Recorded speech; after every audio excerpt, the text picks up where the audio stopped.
The Prophet ﷺ was born in the year of the elephant. Then Halima Sa'diyah took the Prophet ﷺ. Is the witness of the Prophet ﷺ. Halima Sa'diyah Halima from Bani Sa'id came. You probably heard this. I don't have time to explain the whole thing right now. The story of the group of women that came to look for a child, and no one was left, so Halima had to take the Prophet ﷺ. That's Halima Sa'diyah. She took the Prophet ﷺ for 2 years.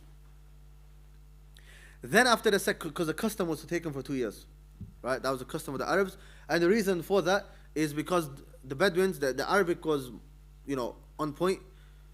As for the cities, there's a lot of non-Arabs and so on, so they make mistakes. So one of the reasons they would take them into the desert is for the Arabic, and number two is that this, Wallahu would be the more main reason, is that the air is more cleaner and it's healthier for the babies, right? Whereas in cities it's more polluted normally, right?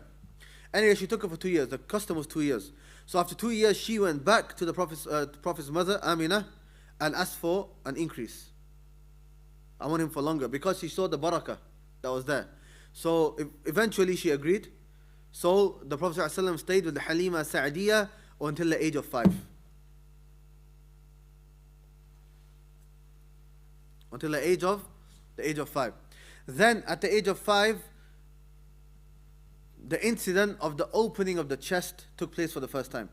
The Prophet ﷺ's chest was opened twice in his lifetime. This was the first time, and the second time was Laylatul Isra wal Mi'raj, in the night journey, which we'll get to shortly, inshallah. So what happened was, the Prophet ﷺ was 5 years old, playing with another boy. A man came and, for lack of better words, floored the Prophet ﷺ, put him onto the floor. Right? Sallallahu Alaihi Wasallam. Placed him onto the floor. I don't know how to say that in other words, right? Placed the Prophet ﷺ on the floor, and then opened the chest of the Prophet ﷺ, took out his heart, and cleaned the heart of the Prophet ﷺ with ma zamzam, and took out a part and said, this part, هذا حظ من الشيطان منك, this is a part of shaitan, and took out this part and placed it back in. Now this man, we know later, was Jibreel alayhi salam. Jibreel alayhi salam, who came in the form of a man. And this actually happened. And even Anas radiallahu anhu, he said, وَكُنْتُ أَرَى أَثَرَ الْمَخِيطِ, or something along the lines. I used to see the stitching. You say, I could see the stitching on the where the heart of the person was. Anyways, when Halima Sa'diyah saw this, she obviously became scared. And now she's like, okay, it's been 5 years. I've, took 3 years extra. So therefore, she returned the Prophet ﷺ to his mother, Amina. Then Amina went to Yathrib. Yathrib was the name of Madinah before obviously Prophet ﷺ went to Madinah. And the Prophet forbade us from calling it Yathrib, so we shouldn't refer to it as Yathrib. Right? So the Prophet ﷺ was taken to Medina in the 6th year because his khalat, which aunties? That side, mum side? Mum side. Yeah? Because the Prophet's father passed away before he was born. Right? The Prophet's father passed away before he was born. So, his mother Amina went to Medina, which is Yathrib at the time, to meet her sisters, the Prophet's aunties, Prophet's maternal aunties. On the way back, the Prophet's mother passed away from Medina, in a place called Abwa. Right down. Make sure you write, you're not going to memorize it, it's not in the book. Abwa. Yeah, so in Arabic you write it Hamza, Ba, Waw, Alif, and then Hamza on the line. The first Hamza is on top of the Alif. Abwa. So she passed away in the 6th year. So then, who took care of the Prophet ﷺ after that? Grandfather, what's his name? Abdul Muttalib. Until he was 8. The Prophet was 8 because Abdul Muttalib passed away when he was 8. Then he went to the custody of his uncle Abu Talib, because Abu Talib already had a lot of love for the Prophet and was already attached to the Prophet ﷺ. Then, when the Prophet was 12, was the story of when he went to Sham. The story when he went to Sham and he met the monk, and the monk realized that this boy will become a prophet, so he told him and Abu Talib to go back, because if the Jews found out, they'll harm him. So that's when the Prophet was 12. And this is important to know. Some Orientalists, What's an Orientalist? Westerners that study Islam. An Orientalist is a Westerner that studies, well, technically it's a Westerner who studies the Middle East. Technically, anything to do with the Middle East. But in this context, Islam. And not all Orientalists are, against Islam. Some are a bit more fair and so on. But generally, some Orientalists, they try to attack the Prophet and say that it's Quran that he took knowledge from the people of the book. Because he went to Sham when he was young. And we can say two things. Firstly, the Prophet was 12 at the time. What's he learning when he was 12? Secondly, the Prophet didn't know how to read or write. So where did he learn and take notes? And thirdly, he didn't even stay there for a long time. They told him to go back. They went back straight away. Yeah, so that's just a lie that they make. Right. And then after that, the Prophet ﷺ, he did a lot of things. He became a shepherd. The Prophet ﷺ married when he was 25. The Prophet married when he was 25. And then he became a prophet at the age of 40. For the first 3 years of prophethood, the Prophet ﷺ gave secret da'wah. Meaning, it wasn't open. It was just secret with the people that he trusted. Then, from the third year till the 10th year, that was open da'wah within Makkah. That's known as open da'wah within Makkah.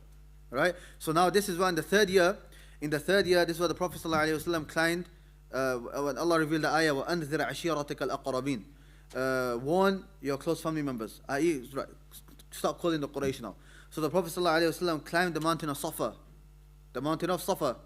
and he called all of the Quraysh, and he said that if I said to you there is an army on the other side of this mountain, would you believe me?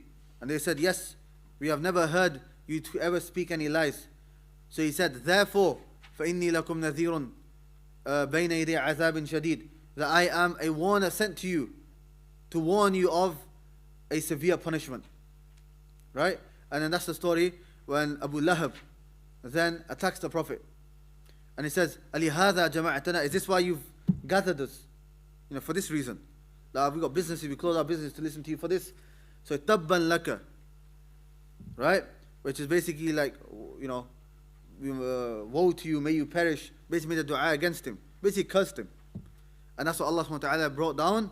The next surah, Surah Al-Lahab, Tabbat Yada Abi Lahabin wa Tab, which we will get to shortly. Right? Anyways, then after that, in the 6th year, either the 5th or 6th, but I think it was either the 5th or 6th, one of the two, can't remember, Umar and Hamza radiallahu anhuma accepted Islam. Umar and Hamza radiallahu anhuma, they both accepted Islam. And this is very important. This is very important. Why? Because as Ibn Mas'ud radiallahu anhu, he said that we became honored after the Islam of Umar. After Umar radiallahu anhu accepted Islam, the dynamics changed. The Muslims, Ibn Mas'ud said, they were not able to pray openly in front of the Kaaba. But once Umar accepted Islam, he gave the idea that we're upon the truth. Why should we be scared? And also, then Hamza also accepted Islam as well. So imagine the Prophet's coming out and Umar is on one side, Hamza's on the other side. The Quraysh didn't dare touch and say anything to the Prophet ﷺ and to the believers. So this was a very pivotal moment in the Meccan period. It was 6th year. Yeah, just double checked. Now, Hijrah to Abyssinia. The Hijrah to Abyssinia took place twice. The Hijrah to Abyssinia took place twice. One of them was in the 5th year.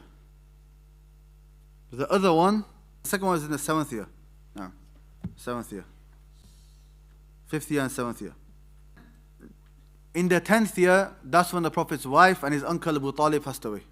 Right? And this is where now the person has lost his political support, which is Abu Talib, and his emotional support, Khadija radiallahu anha. So now the open da'wah of the Prophet changed from being in Makkah to outside of Makkah. So that's when he went to Ta'if, and then he started, whenever people came for Hajj, he started, speaking to them a lot more, looking for a place to migrate to. So in the 11th year, the first group, or a group of Muslims came from Yathrib at the time, which is Madinah, and they accepted Islam to the Prophet ﷺ and did bay'ah, pledge allegiance to the Prophet ﷺ. Then they came back the next year, the 12th year, and there were more of them.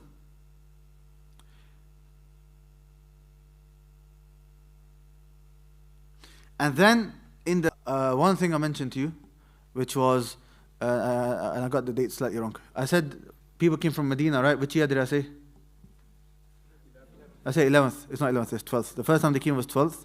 The second time they came was 13th. And then straight after that, in the 13th year as well, or just a bit after that, the Prophet did Hijrah. Huh. No, this other year. So the first time they came, it was 12th year. And the second time they came with more people was the 13th year. And Hijrah was 13th year as well. So I was after that. So the first time they came in the 12th year, it was only 12 people. There was only 12 people in the first year. And then when they went back to Medina, the Prophet sent Mus'ab ibn Umair with them. And in the second year, there was 75. But I'm gonna mention this again. Don't worry. There are a few things I want to mention. I'll do it after the revision, inshallah. Right. The 13th year, that's when the Prophet ﷺ migrated to Medina. That's when the Prophet ﷺ migrated to Medina. Right. Okay, I'm trying not to mention the details. Now the Prophet ﷺ is in Medina. In the second year after Hijrah was the Battle of Badr. The second year after Hijrah was the Battle of Badr. The third year, the Battle of Uhud. The third year, the Battle of Uhud. In the fifth year, the Battle of Ahzab, the Battle of Confederates, also known as the Battle of Khandaq, the Battle of the Trenches. Confederates means groups. And all of the tribes of Arabia got together. Yeah? So in Badr, the Muslims were how many? Not exactly 313, but 300. It's a bid'at ashar, which means any number between 13 to 19. But just over 300, yeah? And Kuffar Quraysh were 1,000. In Uhud, how much were the Muslims? The Muslims were initially 1,000, but then the Munafiqun went back, so they were 700. And the Kuffar Quraysh were 3,000. And then Khandaq, the Muslims were, I believe, 3,000, and the Kuffar Quraysh were 10,000. Quickly. Make sure right quick. Badr, right, 313 to 319. Kuffar Quraysh 1,000. Uhud, Muslims were initially 1,000, but it went down to 700 after the Munafiqun left. And the Kuffar Quraysh were 3,000. Ahzab, Muslims were 3,000, and the Kuffar Quraysh, or the Arabs generally, the enemies, were 10,000. That was the fifth year. In the sixth year was Sulh al-Hudaybiyah, the Treaty of Hudaybiyah. This is why they made a treaty that the next year the Muslims can do Umrah, there's no fighting between them for the next 10 years and so on. The next year, the 8th year, Conquest of Makkah, Fathu Makkah, because the Quraysh nullified the agreement. That was in the 8th year, the Conquest of Makkah. The 9th year, the 9th year is known as Amul Wufud, the year of the groups, i.e. because a lot of, now this is what tribes after tribes were entering into Islam. Because when Fathu Makkah, 10,000 Muslims entered into Makkah. Conquest of Makkah, 10,000 Muslims entered into Makkah. Then in the 10th year was Hajjatul Wada', the farewell pilgrimage of the Prophet ﷺ. The farewell pilgrimage of the Prophet ﷺ. Hajjatul Wada'. Wada' means farewell. As the Prophet ﷺ, he said in the hadith, Salli salata muwaddi'in. Pray the salah of a, person saying farewell, i.e. it's your last salah. That's how you should be praying every salah. That was the 10th year. Obviously towards the end, the Hajj and Dhul Hijjah. Then a few months later, in the beginning of the 11th year, the Prophet ﷺ passed away. The Prophet ﷺ passed away in the beginning of the 11th year, after Hijrah. Abu Bakr passed away in the 13th year. Then Umar radiallahu anhu became the Khalifa. For how many years? Who knows? No. 10 years. So he passed away in the year 23. Then who became the Khalifa? Uthman. How many years? Close. 12 years. So he passed away in the year 35. Then Abdul Rahman, who was the fourth Khalifa? Ali ibn Abi Talib radiyallahu anhu. He passed away in the year 40 after Hijrah.